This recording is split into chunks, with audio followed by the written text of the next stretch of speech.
Hi, hello everyone. இந்த வீடியோவில் நம்ம பார்க்க போகிறது பேஸ் யூஆர்எல் அப்படிங்கிறத நம்ம எப்படி செட் பண்ணணும், அது எதுக்காக நமக்கு தேவைப்படுது அப்படிங்கிறத பற்றி தான் பார்க்க போகிறோம். ஸோ இப்போ பார்த்தீங்க அப்படின்னா நமக்கு ஒரு ஃபார்ம் இருக்குது. ஸோ ரெஜிஸ்ட்ரேஷன் ஃபார்ம், ஓகேங்களா. இந்த ஃபார்மில் வேல்யூஸை சப்மிட் பண்ணோம் அப்படின்னா அது ஒரு கண்ட்ரோலருக்கு எடுத்துகிட்டு போகும். அது எப்படி எடுத்துகிட்டு போகும் அப்படின்னா இங்கே ஒரு யூஆர்எல் செட் பண்ணியிருக்கோம், ஓகேங்களா. So http local host CI3 அப்படின்னு சொல்லிட்டு செட் பண்ணியிருக்கோம். இந்த ப்ராஜெக்ட்டுக்குள்ளே இந்த கண்ட்ரோலர் இந்த ஃபங்க்ஷனுக்கு போகணும்னு சொல்லி நம்ம எழுதியிருக்கோம், ஓகே. ஸோ இந்த மாதிரி நான் இதுக்கப்புறம் வரக்கூடிய எந்த இடத்துல நான் ஒரு பேஜை வந்து ரீடைரக்ட் பண்ணாலும் இல்லை பேஜுக்கு மூவ் ஆகினாலும் எனக்கு தேவைப்படுறது எதுன்னு பார்த்தீங்கன்னா இந்த யூஆர்எல், இந்த ப்ராஜெக்டோட பேஸ் யூஆர்எல். இந்த யூஆர்எல் தான் காமனாக இருக்கும். பட் இந்த ப்ராஜெக்ட்க்கு அப்புறம் இந்த CI3ன்றது நம்மளுடைய ப்ராஜெக்ட். இதுக்கப்புறம் வரக்கூடிய ஒவ்வொரு யூஆர்எல் செக்மெண்ட்டும் டிஃப்ரெண்ட்டாக மாறும், நம்மளுடைய இடத்துக்கு தகுந்த மாதிரி, ஓகே. நம்மளுடைய பேஜுக்கு தகுந்த மாதிரி மாறும். பட் ஆனால் இது பார்த்திங்க அப்படின்னா இது வந்து காமனாக இருக்கும், ஓகே. எல்லா யூஆர்எல்லும் இது காமனாக இருக்கும். இதை தான் நம்ம வந்து பேஸ் யூஆர்எல் அப்படின்னு சொல்கிறோம், ஓகே. இதை வந்து காமனாக இருக்கக்கூடிய இந்த ஒரு விஷயத்தை நான் எல்லா இடத்துலையும் இதே மாதிரி http லோக்கல் ஹோஸ்ட் CI3 அப்படின்னு சொல்லிட்டு ஒவ்வொரு வாட்டியும் நான் போட்டுக்கிட்டே இருக்க முடியாது இல்லையா. அதுக்கு தான் பேஸ் யூஆர்எல் அப்படின்ற ஒரு ஃபங்க்ஷன் இருக்குது. அந்த ஃபங்க்ஷனை நாம் என்ன பண்ணிக்கலாம்னா யூஸ் பண்ணிக்கலாம். அப்படி யூஸ் பண்ணிக்கிட்டோம் அப்படின்னா ஒவ்வொரு வாட்டியும் நாம் அந்த லோக்கல் ஹோஸ்ட் அப்படிங்கிறதுலாம் போட வேண்டிய அவசியம் இல்லை, ஓகேங்களா. ஸோ அது வந்து ஒரு PHP ஃபங்க்ஷன் அப்படிங்கிறதுனால நான் வந்து இப்படி யூஸ் பண்ணுறேன், base_url, ஓகே. இந்த base_url இதுக்குள்ளே வந்து உங்களுடைய இதை நீங்கள் இப்படி கொடுத்துக்கலாம், ஓகே. ஸோ இப்படியும் கொடுக்கலாம், இல்லை இதை விட்டு வெளியில் இப்படி கொண்டு போய் இப்படி டாட் வச்சு இப்படியும் கொடுக்கலாம். இது ஒரு மெத்தட். அப்படி இல்லைன்னா இங்கே இருக்குது பார்த்தீங்களா, இப்படி வெளியிலவும் கொடுக்கலாம், ஓகே. ஸோ இந்த 3 மாடுலேஷனில் இங்கே எப்படி வேணால் கொடுக்கலாம், ஓகே. ஸோ எனக்கு பிடிச்சது பார்த்திங்கன்னா இப்படி தான் கொடுக்கணும் அப்படிங்கிறது, ஓகே. ஸோ ஒரு பேஸ் யூஆர்எல் அப்படிங்கிறது என்னென்னா நான் வந்து எழுதுனேன் பார்த்தீங்களா, இந்த யூஆர்எல்லில் இங்கே இருக்கக்கூடிய யூஆர்எல்லில் இதுதான் பேஸ் யூஆர்எல்,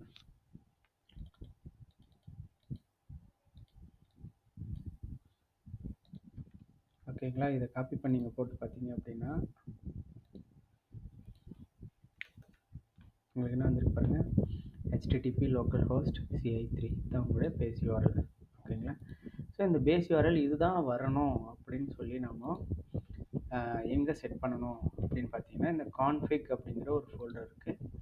இந்த ஃபோல்டருக்குள்ளே config.phpன்னு ஒரு ஃபைல் இருக்கும். இந்த ஃபைலில் தான் நம்ம என்ன பண்ணுவோம்னா இந்த பேஸ் யூஆர்எல்லை செட் பண்ணணும், ஓகேங்களா. ஸோ இதுதான் பேஸ் யூஆர்எல்லாக வரணும் அப்படின்னு சொல்லி நம்ம அங்கே தான் செட் பண்ணணும். அங்கே செட் பண்ணதுக்கப்புறம் தான் இந்த பேஸ் யூஆர்எல் அப்படிங்கிற இந்த ஃபங்க்ஷன் ஒர்க் ஆகும், அது வரைக்கும் ஒர்க் ஆகாது, ஓகேங்களா. இப்போ பாருங்கள், இந்த ஃபார்மோட ஆக்ஷனில் ஆல்ரெடி இருந்த யூஆர்எல் வந்து மாடிஃபை பண்ணி என்ன பண்ணியிருக்கேன்னா பேஸ் யூஆர்எல்குள்ள இந்த எந்த கண்ட்ரோலர் எந்த ஃபங்க்ஷனை வந்து கால் பண்ணணுங்கிறத மென்ஷன் பண்ணியிருக்கேன், ஓகே. இப்போ நம்ம இதை வந்து ரீஃப்ரெஷ் பண்ணோம் அப்படின்னா நமக்கு பாருங்கள் எரர் வந்துடுச்சு, ஓகே. பேஸ் யூஆர்எல் வந்து கால் டு அன்டிஃபைன்ட் ஃபங்க்ஷன் அப்படின்னு சொல்லிடுச்சு, ஓகே. ஸோ இப்போ நம்ம அந்த பேஸ் யூஆர்எல் வரணும் அப்படின்னா நான் ஆல்ரெடி சொன்ன மாதிரி இந்த கான்ஃபிக் ஃபைலில் போய் மாற்ற போகிறோம். ஸோ config.php ஃபைல் ஓப்பன் பண்ணிக்கோங்க. இதில் பாருங்கள் இங்கே பேஸ் யூஆர்எல்னு கொடுத்துருக்காங்க. இந்த பேஸ் யூஆர்எல்லை இங்கே செட் பண்ணிடணும், ஓகேங்களா. இங்கே செட் பண்ணதுக்கப்புறம் இங்கே வந்து ரிஃப்ரெஷ் பண்ணி பாருங்கள், அப்பயும் வரல, ஓகேங்களா. இது ஏன் வரல அப்படின்னா நம்ம இந்த ஆட்டோலோட் அப்படிங்கிற இந்த பேஜ்க்குள்ளே வந்து ஓகே அந்த யூஆர்எல் அப்படிங்கிற ஒரு கான்ஃபிகரேஷன் நம்ம செய்ய வேண்டியிருக்கும், ஓகேங்களா. ஸோ உங்களுக்கு என்ன யூஆர்எல் வந்து பேஸ் யூஆர்எல்லாக வரணும் அப்படிங்கிறத இங்கே செட் பண்ணணும், ஓகே. சரி, இப்போது இங்கே செட் பண்ண இந்த யூஆர்எல் வந்து எனக்கு பேஸ் யூஆர்எல் அப்படிங்கிற இந்த ஃபங்க்ஷனை கொடுத்தா எனக்கு இது வரணும், இங்கே செட் பண்ண இந்த லிங்க் வரணும் அப்படின்னா ஓகே, அதுக்கு நாம் இங்கே ஒரு சின்ன கான்ஃபிகரேஷன் பண்ண வேண்டியிருக்கு. எதில் அப்படின்னு பார்த்தீங்கன்னா ஆட்டோ லோட் அப்படிங்கிற இந்த ஃபங்க்ஷனுக்குள்ளே, சரி இந்த ஃபைலுக்குள்ளே இதில் போனீங்க அப்படின்னா பேக்கேஜஸ், அப்புறம் வந்து லைப்ரரிஸ், ஓகே, தென் பார்த்தீங்க அப்படின்னா டிரைவர்ஸ், ஹெல்ப்பர், அப்புறம் கான்ஃபிக், இந்த மாதிரியெல்லாம் இருக்கும். ஸோ நமக்கு தேவை இப்போது ஹெல்ப்பர் அப்படிங்கிற இதில் தான் யூஆர்எல் அப்படிங்கிறத நம்ம இந்த அரேக்குள்ளே செட் பண்ணணும். ஓகே, இந்த யூஆர்எல்லை நீங்கள் செட் பண்ணதுக்கப்புறம் தான் சிங்கிள் கோட்ஸில் இப்படி செட் பண்ணணும். இந்த யூஆர்எல் செட் பண்ணதுக்கப்புறம் தான் நீங்கள் இங்கே போட்டிருக்கக்கூடிய இந்த பேஸ் யூஆர்எல்லே வேலை செய்யும். ஓகேங்களா? ஸோ இந்த பேஸ் யூஆர்எல் செட் பண்ணியிருக்க பேஸ் யூஆர்எல் எதை போட்டால் எனக்கு கிடைக்கும்னு பார்த்தீங்கன்னா இந்த பேஸ் அண்டர்ஸ்கோர் யூஆர்எல் அதுக்குள்ளே ப்ராக்கெட் ஓப்பன் க்ளோஸ் பண்ணிங்க அப்படின்னா அப்போ தான் அது கிடைக்கும். ஓகே, ஃபார் எக்ஸாம்பிள் இந்த மாதிரி இப்போ பாருங்கள், பேஸ் யூஆர்எல்னு கொடுத்துட்டு இந்த இடத்துல என்ன வருது அப்படின்றத நம்ம செக் பண்ணுவோம். பார்த்தீங்களா, இப்போ கரெக்டாக ஒர்க் ஆகுது. இந்த பேஸ் யூஆர்எல் நான் வந்து கீழே இடத்துல பிரிண்ட் பண்ணியிருந்தேன், இங்கே பாருங்கள் இங்கே பிரிண்ட் பண்ணியிருக்கேன். ஓகே, ஸோ இப்போ அந்த பேஸ் யூஆர்எல் எங்கேருந்து எடுத்துக்கிச்சு, எங்கே செட் பண்ண யூஆர்எல்லை எடுத்து பேஸ் யூஆர்எல்லாக செட் பண்ணிக்கிச்சு அப்படிங்கிறது இப்போ உங்களுக்கு புரிஞ்சிருக்குன்னு நினைக்கிறேன். ஓகே, ஸோ இப்போது நம்ம இந்த பேஸ் யூஆர்எல் இதில் தான் வருதுன்னு தெரிஞ்சு போச்சு. ஓகேங்களா? ஸோ இப்போ பேஸ் யூஆர்எலுக்கு வந்துடுச்சு. இதுக்குள்ளே நம்ம ரெஜிஸ்டருங்கிற கண்ட்ரோலரில் சேவ் டேட்டா அப்படிங்கிற இந்த ஃபங்க்ஷனுக்குள்ளே போகணும். அதை எப்படி எழுதணும்னா பேஸ் யூஆர்எல் அப்படிங்கிற இந்த ஃபங்க்ஷனுக்குள்ளே சிங்கிள் கோட்ஸ்குள்ளே நீங்கள் இதை இப்படி எழுதிடலாம். இப்படி எழுதிட்டீங்க அப்படின்னா பேஸ் யூஆர்எல் சேர்த்துக்கிட்டு அதுக்குள்ளே இருக்கக்கூடிய ரெஜிஸ்டர் அப்படிங்கிற இந்த கண்ட்ரோலரில் சேவ் டேட்டா அப்படிங்கிற அந்த ஃபங்க்ஷனுக்கு அது மூவ் ஆகிடும். ஓகேங்களா? இப்போ பாருங்கள் அது எப்படி ஒர்க் ஆகுதுன்னு காட்டுறேன். இது வந்து ஒரு ஃபார்முக்குள்ளே தானே எழுதியிருக்கோம். இந்த ஃபார்மில் கண்டிப்பாக ஆக்ஷனில் தான் நம்ம இதை எழுதியிருக்கோம். ஓகேவா? இந்த ஆக்ஷன் இப்போ எப்படி மாறி இருக்குன்னு பாருங்கள். பேஸ் யூஆர்எல் போட்டு மாறி இருக்கும். இப்போ இங்கே பாருங்கள், ஃபார்மில் ஆக்ஷன் இருக்குது. பேஸ் யூஆர்எல் வந்து இந்த HTTP லோக்கல் ஹோஸ்ட் CI3 வரைக்கும், அதுக்கப்புறம் ரெஜிஸ்டர் சேவ் டேட்டா அப்படிங்கிறத வந்து நான் இங்கே மென்ஷன் பண்ணியிருக்கேன். இது ஓகேங்களா? ஸோ இது 3 மாடுலேஷனில் மென்ஷன் பண்ணலாம். ஒன்று வந்து பேஸ் யூஆர்எல் அப்படிங்கிறத தனியாக போட்டுட்டு அப்புறம் டாட் வச்சு இப்படி தனியாக ஒரு ஸ்ட்ரிங் கன்கார்டினேஷன் பண்ணிக்கலாம். இது ஒரு மெத்தட்.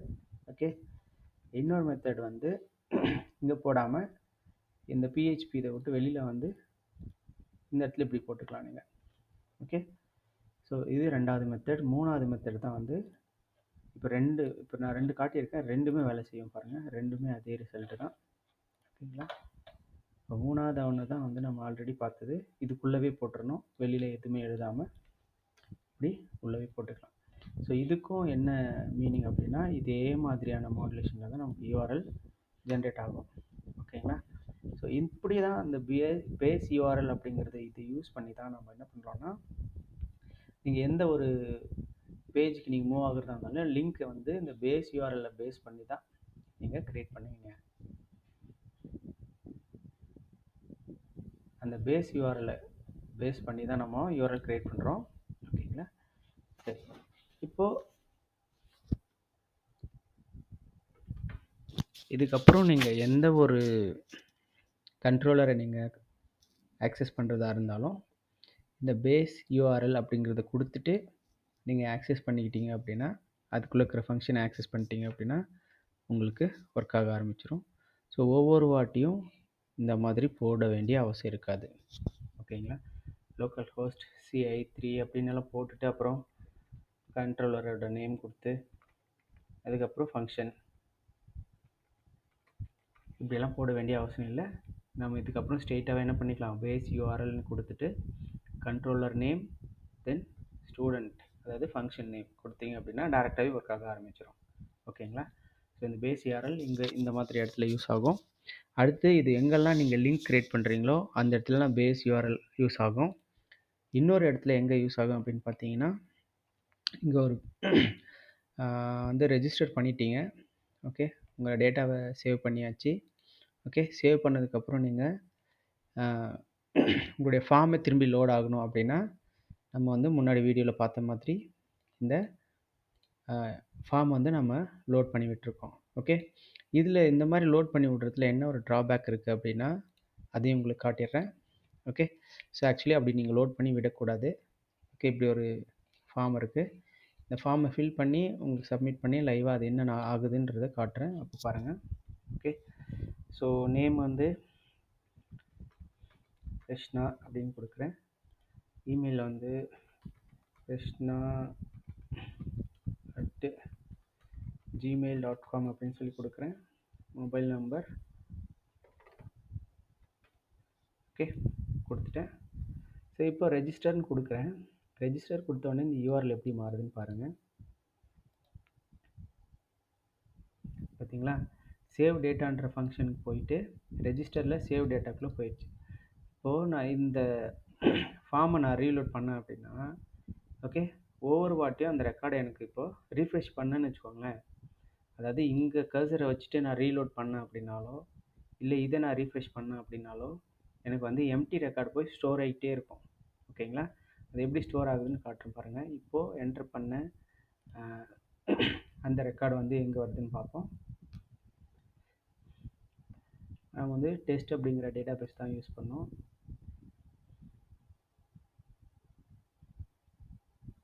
இதில் பார்த்தீங்கன்னா ஸ்டூடெண்ட் ரெஜ் அப்படிங்கிற இதை யூஸ் பண்ணோம். ஓகே, இப்போ இதில் தான் நம்ம ரெக்கார்டை வந்து ஸ்டோர் ஆகிருப்பாருங்க கிருஷ்ணா.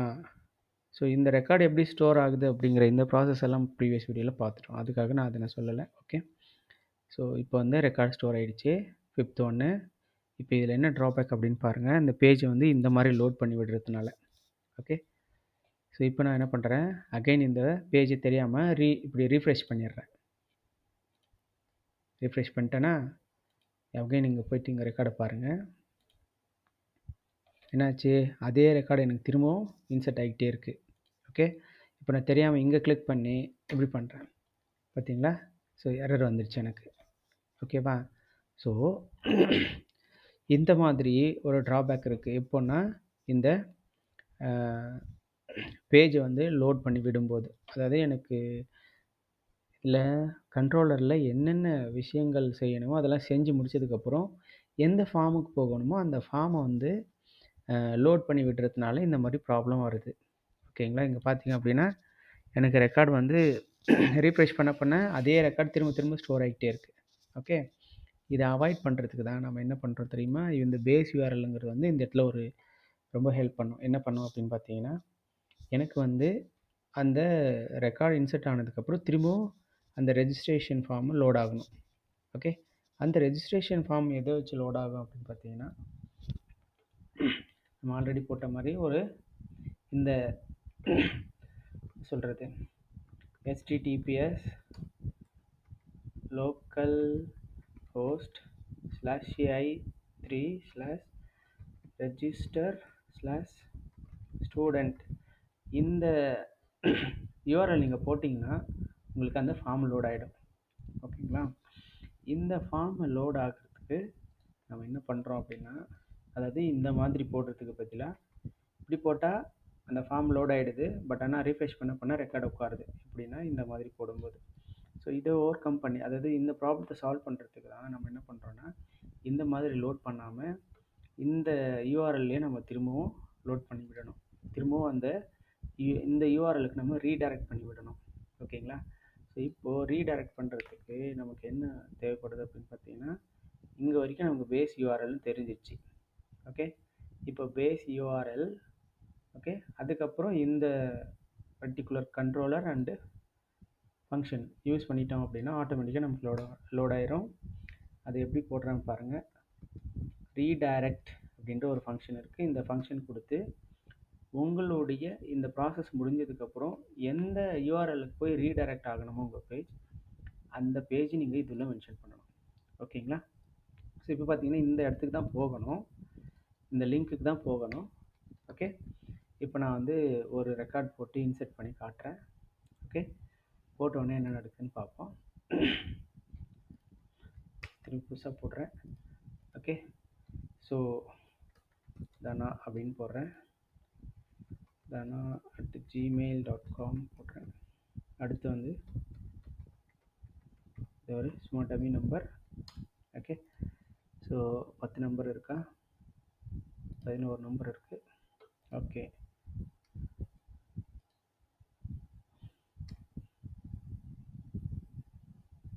இப்போ நான் ரெஜிஸ்டர்னு கொடுக்குறேன் பாருங்கள். ஓகே, எனக்கு போய் ரெக்கார்டை வந்து சேவ் ஆகிட்டு திரும்பவும் இதே பேஜுக்கு வந்துடுச்சு. இப்போ நான் எத்தனை வாட்டி ரீஃப்ரெஷ் பண்ணாலும் எனக்கு ரெக்கார்டு இன்செர்ட் ஆகாது பாருங்கள். இந்த பேஜ் ஃபஸ்ட்டு ஒரு வாட்டி ரெக்கார்டு இன்செர்ட் பண்ணேன் இல்லையா, தனான்னு சொல்லிட்டு, அது மொத்தம் தான் ஒரு வாட்டி தான் இன்செர்ட் ஆகிருக்கு. ஓகே, திரும்பவும் நான் ரீஃப்ரெஷ் பண்ண கூட எனக்கு இன்செர்ட் ஆகலை. ஓகே, இல்லை இங்கே கிளிக் பண்ணி நான் என்ட்ரு அடித்தா கூட எனக்கு அந்த எரர் பேஜ் திருப்பி எனக்கு ஷோ ஆகலை. ஓகே, இந்த மாதிரி இடத்துல தான் பேஸ் யூஆர்எல்ங்கிறது நமக்கு பேஜை ரீடைரக்ட் பண்ணுறதுக்கு யூஸ் ஆகுது. இப்போது பேஸ் யூஆர்எல் இங்கே எங்கே நான் யூஸ் பண்ணியிருக்கேன், எங்கேயுமே யூஸ் பண்ணலை. அப்போது பேஸ் யூஆர்எல்ங்கிறது இங்கே வரைக்கும் பேஸ் யூஆர்எல் கரெக்டாக. அப்போது இதை கட் பண்ணி எடுத்துட்டு, ஓகே, அதுக்கு பதிலாக base_URL அப்படின்னு இந்த ஃபங்க்ஷனை கொடுத்துட்டு இப்படி கன்கார்டினேஷன் பண்ணிக்கோங்க. ஓகே, அப்படி இல்லைன்னா பேஸ் யூஆர்எல்குள்ளே இதை நீங்கள் இந்த மாதிரி register/student இப்படி நீங்கள் கொடுத்துக்கிட்டாலும் ஓகே தான்.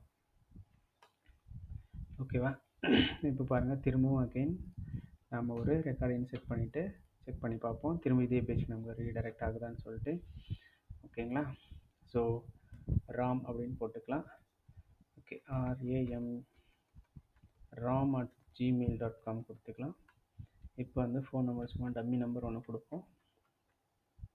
கொடுத்தாச்சு, ரெஜிஸ்டர்னு கொடுக்குறேன். பார்த்தீங்களா, போய் எனக்கு இன்செர்ட் ஆகிட்டு திரும்பி இதே பேஜுக்கு வந்துடுச்சு. ஓகேங்களா, அப்போது இந்த பேஸ் யூஆர்எல்ங்கிறது இப்போ எத்தனை இடத்துல நமக்கு இந்த இந்த யூஆர்எல் வந்து போடாமல் நமக்கு எத்தனை இடத்துல ஹெல்ப் பண்ணுது பார்த்தீங்களா. ஸோ இந்த மாதிரி தான் நீங்கள் ப்ராஜெக்ட் முழுக்க உங்களுக்கு எங்கெல்லாம் அந்த உங்களுடைய பேஸ் யூஆர்எல் செட் பண்ணியிருக்கீங்களோ அந்த யூஆர்எல் தேவைப்படுதோ அங்கே அத்தனை இடத்துலையும் நீங்கள் இந்த பேஸ் யூஆர்எல்ங்கிறத யூஸ் பண்ணிக்கலாம். ஓகேங்களா, இப்போ அந்த ரெக்கார்டு இன்செர்ட் ஆகிடுச்சுன்னு ஒரு வாட்டி செக் பண்ணிப்போம். பார்த்தீங்கன்னா இன்செர்ட் ஆகிருக்கு, ராம் அப்படின்னு சொல்லி இன்செர்ட் ஆகிருக்கு. ஓகே, ஸோ இப்போ இந்த பேஸ் யூஆர்எல் எப்படி செட் பண்ணணும், அதை வந்து செட் பண்ணல அப்படின்னா எங்கெங்கெல்லாம் எரர் வரும்.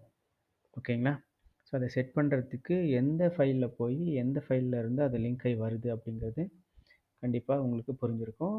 ஒன்ஸ் அகைன் நான் ஒரு வாட்டி சொல்லிடுறேன்.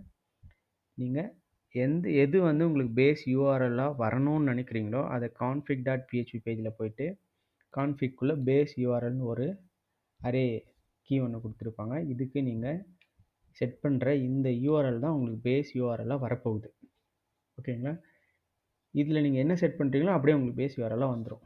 ஓகே, அப்போது நான் பேஸ் யூஆர்எல் அப்படிங்கிற அந்த ஃபங்க்ஷனை யூஸ் பண்ணால் இது வரணும் அப்படின்னா நான் autoload.php பேஜில் போயிட்டு என்னுடைய ஹெல்ப்பர் இது வந்து யூஆர்எல் அப்படிங்கிறது கொடுத்தா மாத்திரம்தான் இந்த பேஸ் யூஆர்எல் அப்படிங்கிற இந்த ஃபங்க்ஷன் வேலை செய்யும்.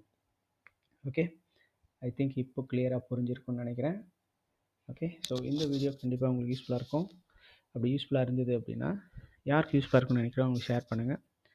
ஓகே, ஸோ இந்த மாதிரி வீடியோஸ் வேணும் அப்படின்னா மறக்காமல் இந்த சேனலுக்கு சப்ஸ்கிரைப் பண்ணி வச்சுக்கோங்க. ஸோ தேங்க்யூ ஃபார் வாட்சிங் this video and have a great time. Thank you.